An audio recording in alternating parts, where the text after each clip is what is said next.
Girl, you know it's true. Ooh, ooh, ooh, you're all through. Or something like that. What's going on, Jerome's random Tuesday live stream? Because, it's Thanksgiving week.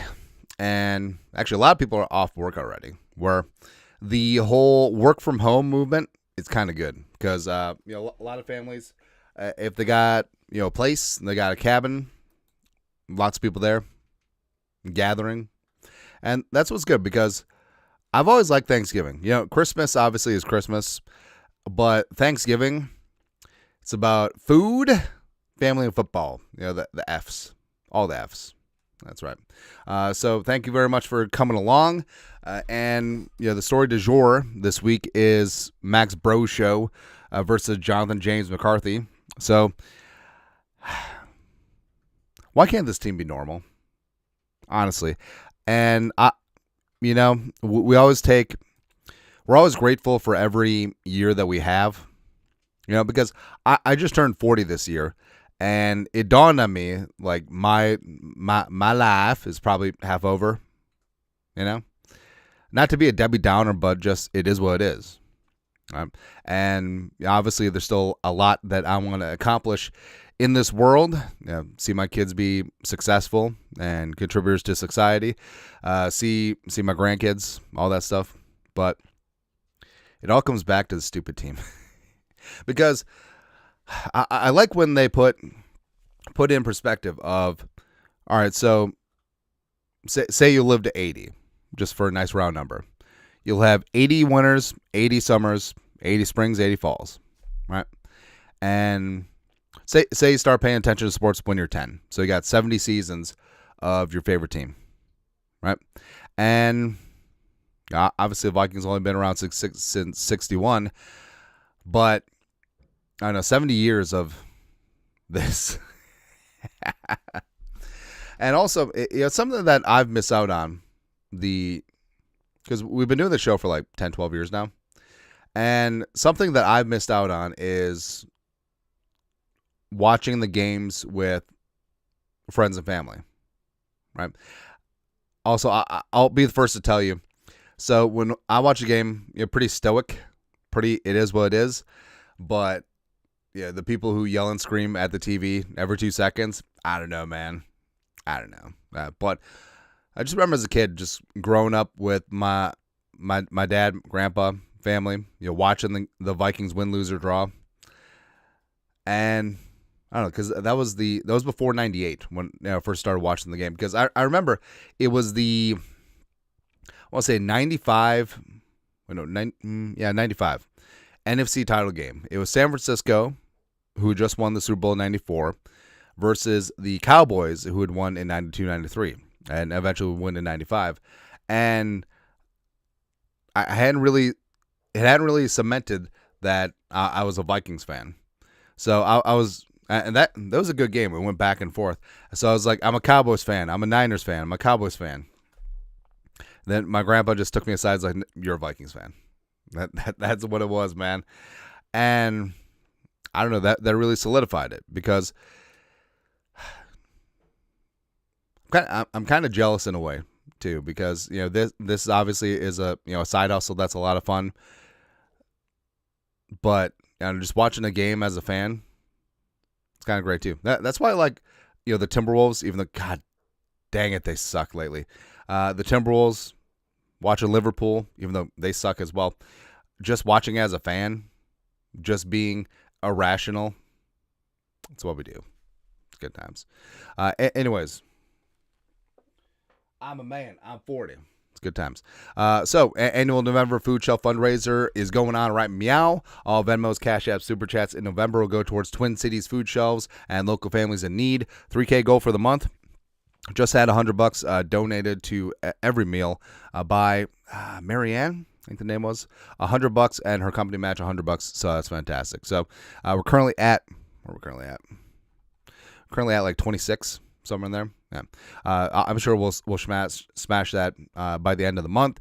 Donation links are in the video description below. Also, like Marianne, if you want to donate directly to our friends over at Every Meal, email producer allieftw@gmail.com to be included in that tally. So, got a question or comment? Toss a couple bucks in the super chat. It is basically just like the halftime and post game show, just on a random Tuesday. That's what we do. We should do this for like Monday nights, maybe Thursday nights. Maybe we'll start that. Yeah. All right. So the whole thing about McCarthy and Bromser, I understand the frustration with JJ McCarthy so far this season, where he had a great moment to start against Chicago in that fourth quarter, coming all the way back and getting it out. The Falcons game, disaster. Right. Then missed 5 games with injuries. Came back against Detroit. Played fantastic. Had the game-winning FU throw at the end. And then the last 3 games had just been bad. Straight up bad. And we've talked about this. And, a lot of analysts are chiming in on this too. It just seems like he's overthinking out there. Where, the fourth quarter of the Bears game, he had nothing to lose. So he just played. He wasn't thinking about his mechanics, wasn't thinking about his footwork, wasn't thinking about that. He was just playing ball. And at the end of the day, that's what matters. Yes, accuracy mechanics, that will come in time, but doesn't have it right now. So just be a gamer, go out there and make throws. It's exactly what the Passionate was so good at when he got here. Didn't know the plays, didn't know his teammates' names, just played. And then eventually maybe got overcoached by the staff, and then it sort of fell apart. They eventually got benched. Right? And McCarthy, the Lions game too, come back from injury. No one really knew what to expect. He just went out and played. Right? And you can see when there's a bit of a pucker factor. When it's not that the moment's too big for him. He's had some pretty big moments throughout his NFL and college career already, but it really was, please don't screw up. Please don't screw up. I have to have over 50% completion percentage a day. Please don't screw up. This has to be accurate. My feet, my neck, my back, all that stuff. Where it was very clear that he was overthinking things against the Ravens, against the Bears, except for that last drive. Again, the last drive against the Bears, the second time around, he was just playing. Led an 85-yard touchdown drive. No big deal. So that's why I'm not ready to give up on him. Now, if it was just straight up bad, that'd be one thing, right? But I'm not ready to give up the ship on JJ McCarthy, because I feel like, 6 games in, there have been some low lows. Don't get me wrong. But the high highs get discounted so much, except they're legit.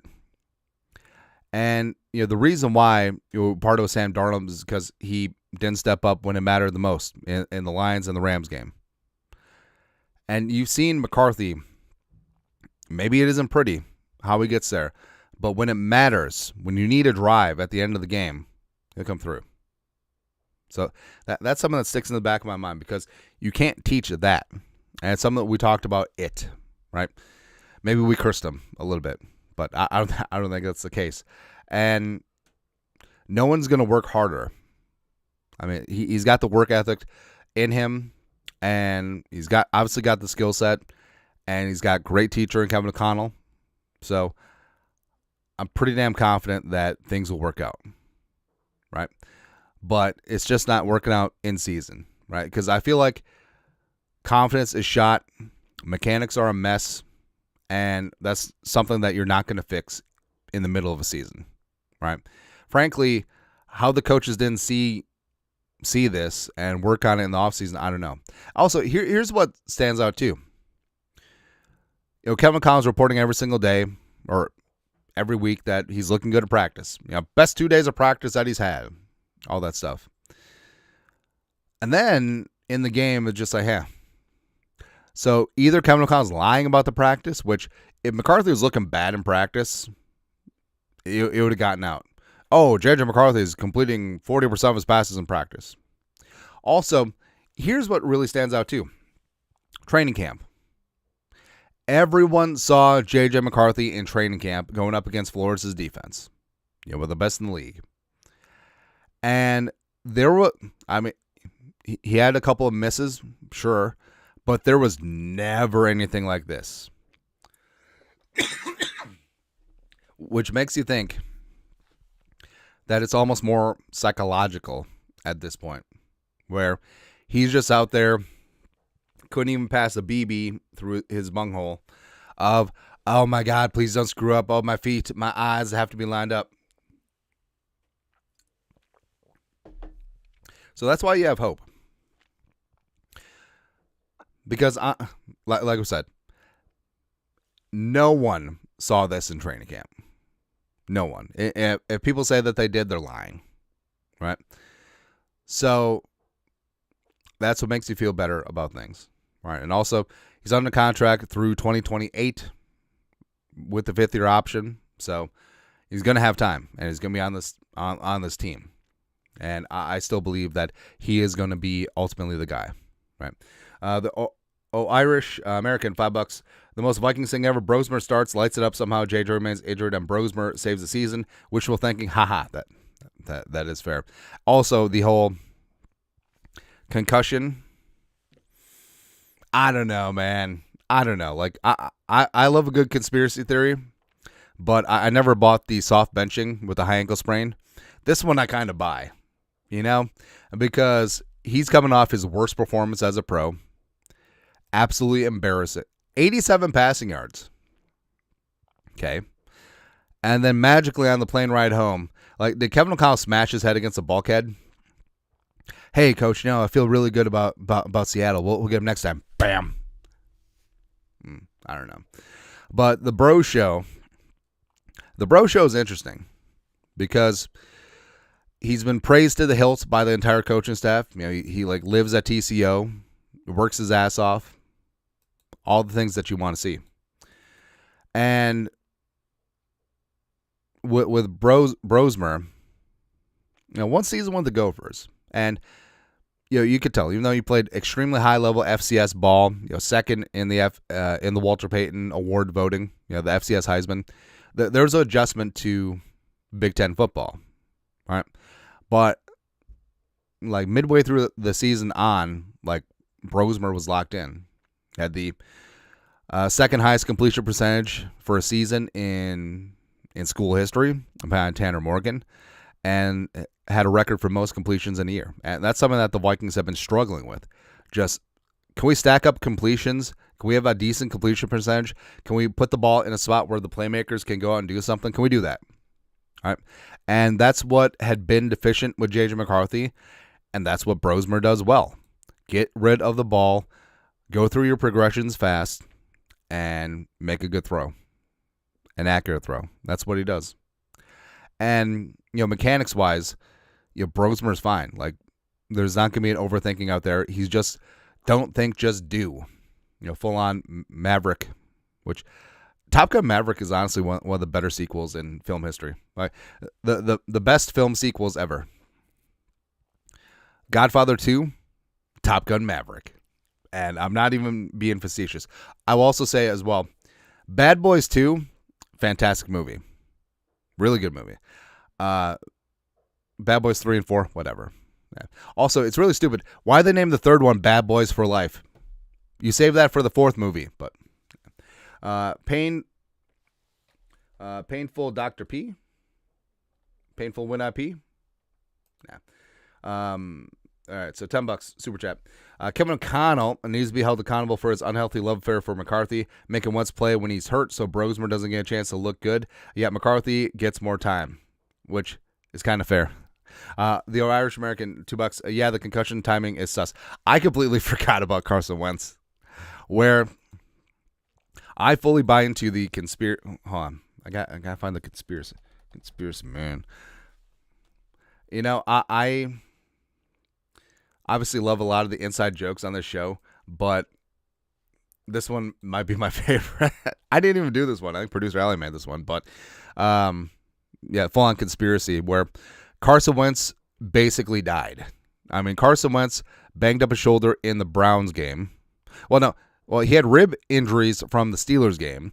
He busted up his shoulder in the Browns game. It got progressively worse in the Eagles and the Chargers game, but O'Connell didn't want to put Bromser out there, even in the Chargers game, until it was way over. And also, remember, the Vikings didn't attempt to score at the end of the game because they ended the game with multiple timeouts in their back pocket. I mean, Bromser was starting to cook with Xavier Scott, and Kevin O'Connell's like, shut it down, because what if he looks good, and then everyone and their mom is hating on J.J. McCarthy? Well, now maybe he's had to change a hat, because I don't believe the concussion, straight up.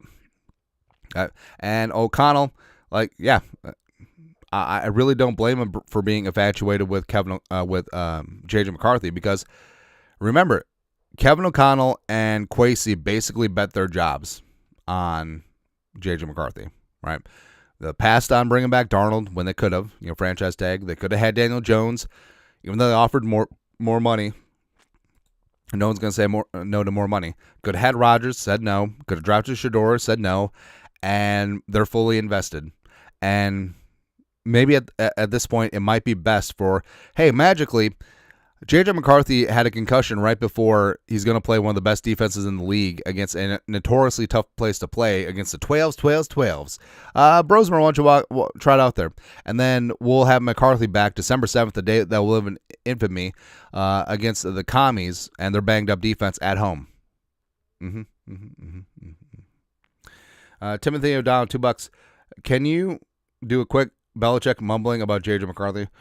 Well, the thing about J.J. McCarthy is he's only 22 years old, which is actually younger than my girlfriend Jordan, and the whole thing is we're on to Cincinnati.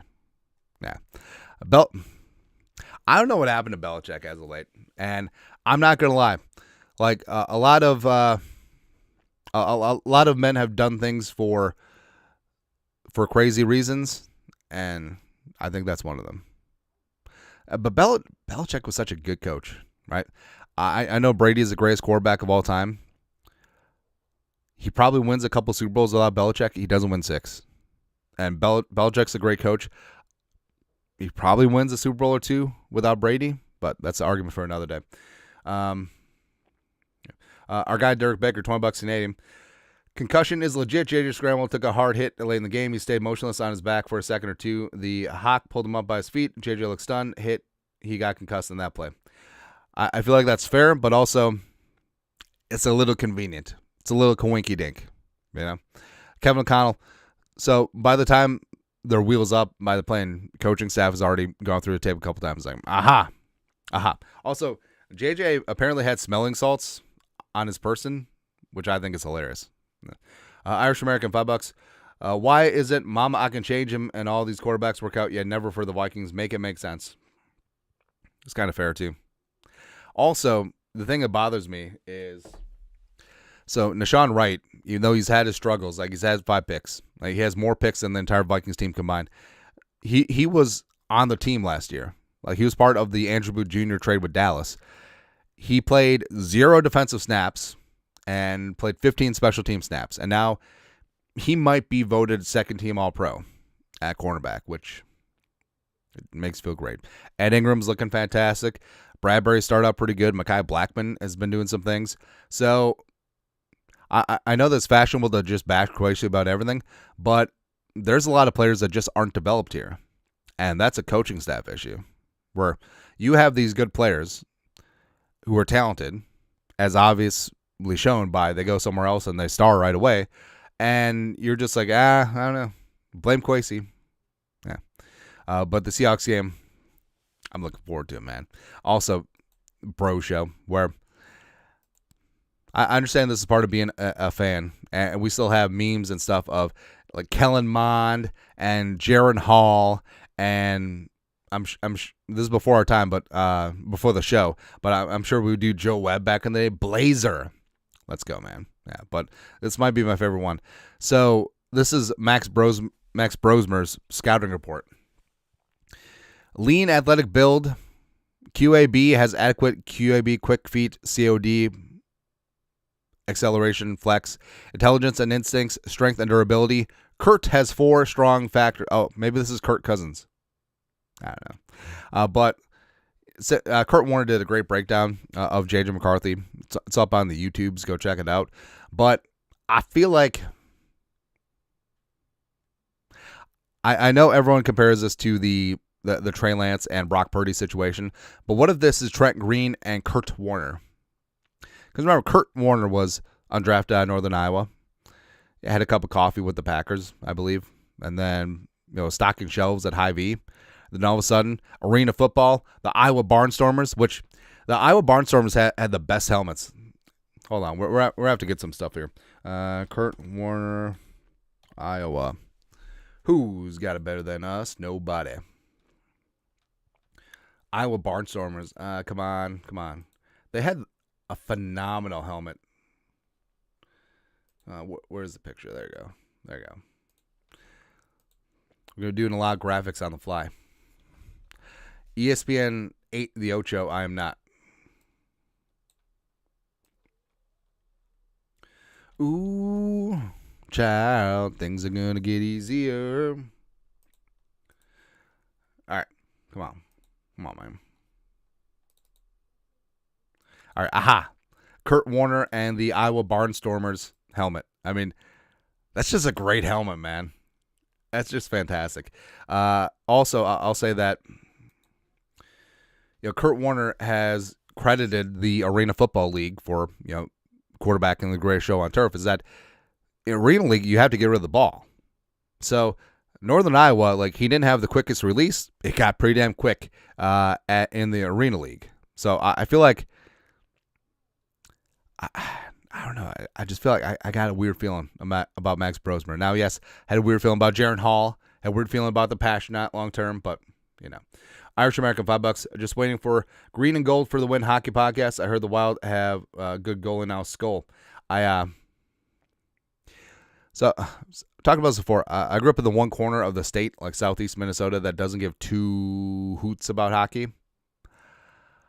I think the closest hockey team was Rochester. Yeah. So, I don't know. Never grew up with hockey. Parents, grandpa wasn't a hockey fan either. I don't know. I will say that hockey live in person is awesome, man. Just the speed of the game, it's great. But I actually can't even remember the last time I've just sat down and watched a hockey game. Again, no hate, no disrespect to it. I do know that's extremely expensive sport from hockey parents. So my wife and I actually made a pact. My wife, we will never teach our kids to skate. All right, because I know what's going to happen is that some Morocco and Ezra's friends are going to start playing hockey. It's I want to play hockey with my friends. Oh, you can't skate, bro. Sorry, Muscusi. Because it's so bad. And also, I know this is fashionable lately, but I've known about this for a couple years, that private equity firms are buying up all these hockey rinks and just completely jacking up the prices of a rink time. So you're paying through the nose. You're getting gouged. Frankly, it's a decent business move, but it's a little bit dirty pool. And also, so your kid has a game at 6 in the morning in Fridley, and then has a game at 7 p.m. in Cottage Grove. Cool. It's great. Awesome. Yeah. But actually, I want to find some random memes. How about that? Let's see here. I'm going to have to clear out some of these. Something's been up with our ODS lately. It gets choppy if we load too many memes. Maybe that's good. I don't know. Organizations fail quarterbacks. Yeah, right. Okay, Kevin. Let's see here. Let's do Jaron Hall. You look at her. You guys remember the late 90s, early 2000s band Evan and Jaron? I'm crazy for this girl. And there we go. Karen Hall. Let's go, man. The Mormon Missile. Let's see what else do you have here? Oh, Coral, Matt Coral. Come on, man. Not gonna lie, some obviously during the grind of the season, as well as draft season stuff, it's tough to you lose perspective on things, but Dobbs. But I feel like we have some good times on the show. It's entertaining to me, at least, and that's the entire premise of the show, where like we started the show way back in the day because just wanted to make content that we would want to watch and is entertaining to us. Josh Dobbs, player of the week against the Falcons. 158, 66 rushing yards, 3 total touchdowns, 101.8. This was the game where Jaren Hall actually started, and it really annoys me too because I remember specifically, I'm not really big on putting jelly beans on props, but I feel like Jaren Hall is going to get a rushing touchdown. And Jaren Hall got stopped at the half-yard line, running the ball in. I think it was Jeff Okudah, and also I think Okudah hit him in the head, which that was the game where Okudah hit KJ Osborne in the head later on, and it was paying out like 20-1. So it was just like Jeff Okudah stopped me from getting 20-1 on a jelly bean, and then Jaren Hall was concussed and he was knocked out. But the offense actually looked good in that second drive. Not that I still remember things. Irish American $2. Think it's time to move on from Hawkinson? Yes. Yeah. I know the Hawk's been fighting the good fight. He's been a good soldier. He's been asked to chip a lot, but speed isn't there. And he's another year removed from the ACL, MCL, all the LCLs. Dirty Kirby Joseph really completely torpedoed his career. He just hasn't been the same since. And he's got like was $18 million base salary next year, or 15.4, something like that. And it's just that dog ain't gonna hunt. So either it's a pay cut or cut situation for it. Also, so this is the game that started out. So the Vikings got up like 28-0 on the Saints, I want to say. And we're like, oh my God, we're going to the Super Bowl. And then the Saints came all the way back because of Jameis, just doing Jameis things. All right, let's see here. PFR 2024 Vikings. And it was just it's like the whole 38-7 thing where, you remember, the Vikings got up 7-0 on the first drive. Actually, that'd be a good one to go through. And then it was just like donezo. Yeah. Would you look at her? She looked at me. That's 2024. That was good times, actually. 2023 Vikings, disaster class. But so Justin Jefferson has the hamstring against the Chiefs. Kirk Cousins pops his Achilles against the Packers. Pasternak comes in against the Falcons. Looks good against the Saints. Looks terrible against the Broncos. Ass against the Bears. Does he get benched in the Bears game? We'll check that out in a sec. This is actually kind of cool because I don't think I'm on the spectrum, but maybe a little bit, where, like, say I can't sleep. And it's like 2-3 in the morning. I will literally peruse an entire season's worth of box scores. So I feel like that's kind of on the... but anyways. Let's see here. Where's the play-by-play? Come on, son. Just looking at these names. All right, so scoring drives. So the Vikings, field goal, touchdown, field goal. So that was right at the start of the third quarter. Didn't score the rest of the way and just had to hold on and pray, right? Because the Vikings were up, I don't know, a lot. Was it 27-3? Yeah, and then they came roaring back. And then 2 interceptions to end the game. Someone was a hero at the end of this game. I can't remember who it was, though. It wasn't J-Ron Curse, because that was the Broncos game. And then he got like super DUI afterwards with Mike Hughes in the car. Again, I remember very stupid things, but ask me what Ezra's birthday is. It's February. Anyways, work hard, play hard, dog, $2. B2B football for KOC and the Bros Show. That's right, man. I got high hopes. Also, man, Jameis, 2 touchdowns, 2 picks, standard. Pretty standard. Derek Carr got banged up in this game. Dobbs, 23 of 34, 261, a touchdown. Also ran for a touchdown. And this was the game where he looked really good in the first half and then really bad in the second half. Hawkinson, oh my God. Again, this is what they took from us. 11 for 134 and a touchdown. I don't think Hawkinson's ever going to have another 100-yard game. As much as it sucks to say, I don't know, man. Just don't know. Yeah. I'll look at another box score. Let's see here. What's going to be good? Lions. Yeah. Oh, yeah, the Bears game we want to talk about. All right, so this was Monday night, and this was the game where O'Connell had a chance to get a first down, and you can run the clock out. But they didn't. They gave the ball back to Justin Fields. He got them in position for a field goal to win it. Yeah, Santos at the end. Yeah. All right, so Dobbs didn't get benched in this game. Madison. Madison was the best running back 2 in the league. He was the worst running back 1. Sometimes it happens like that, man. The Irish American $2. F it, let's ride with the Passionate. KEKW. I honestly feel like Bromser could have a Passionate type run because say he holds his own and looks good against Seattle in Seattle.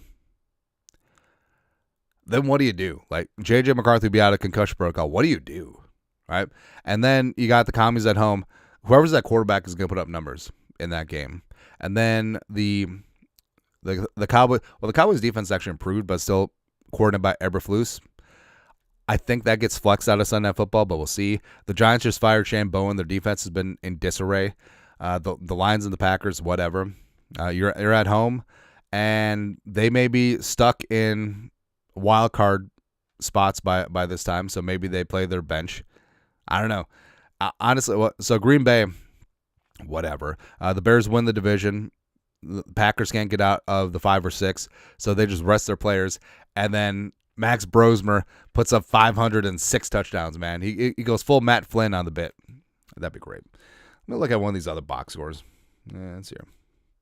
Look at her. She looked at me. All right, 2022. Also a good vintage.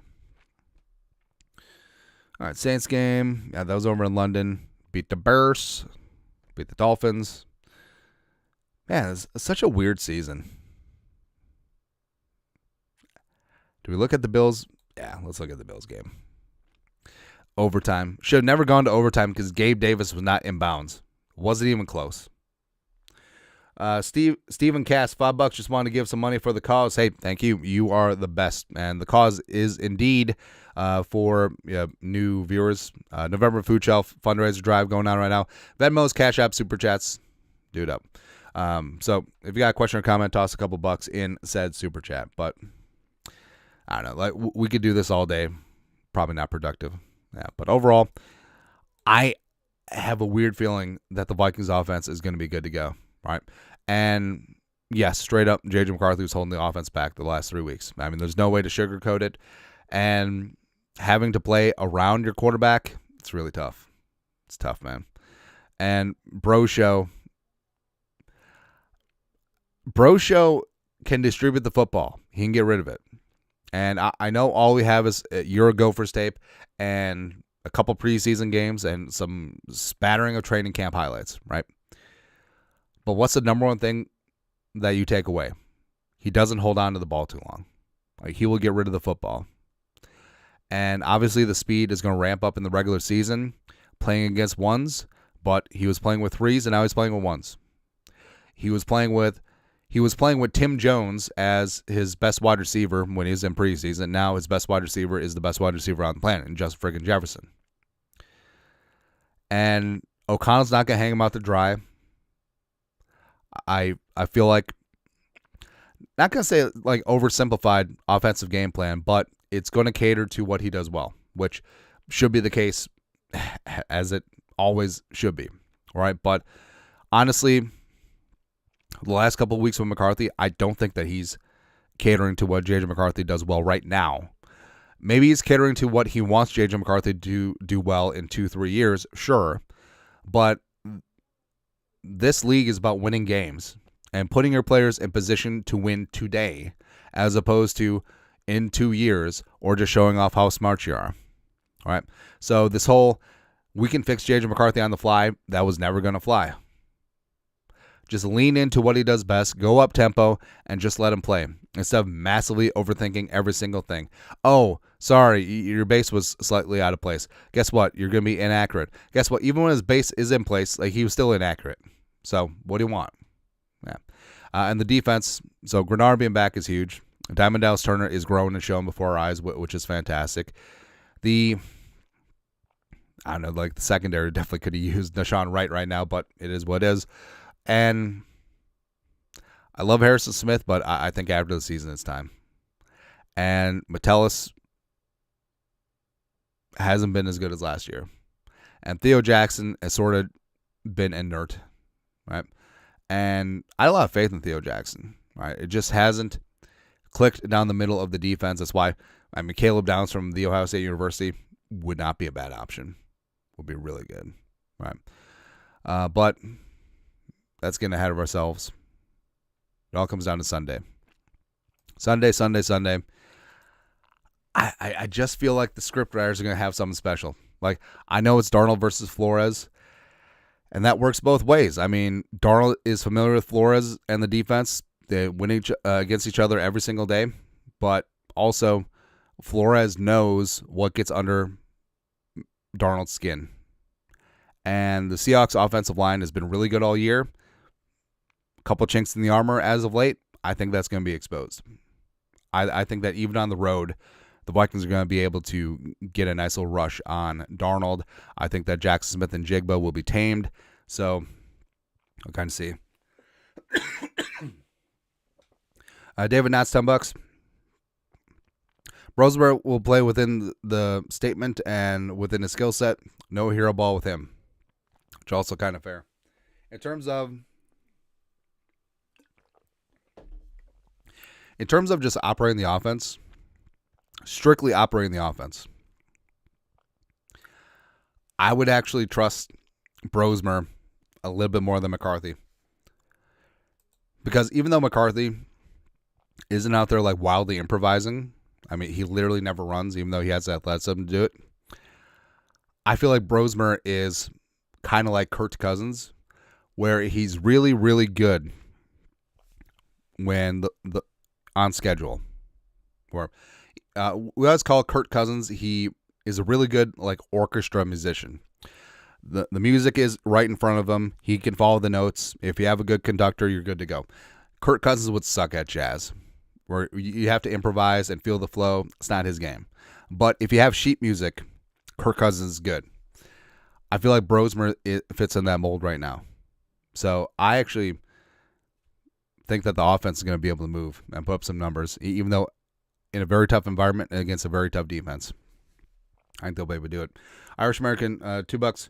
Rounding out the numbers for a good cause. Skull. That's right, man. Yeah. Anyways, that's it. As I cough and die. Thank you very much for coming along. Random Tuesday live stream. Again, I was thinking last night, just watching the game. It was a boring game, but maybe we should do some Monday night, Thursday night streams just for schnitz and giggles. Yeah, even if it's just like half an hour. I think it'd be good to BS, clear the stream, clear the palate, clear the head of ideas, all that stuff. Ooh, Dalvin. The Buffalo game. Dalvin for $119, a 181-yard touchdown that really kicked off the comeback. Let's go, man. Let's go. Anyway.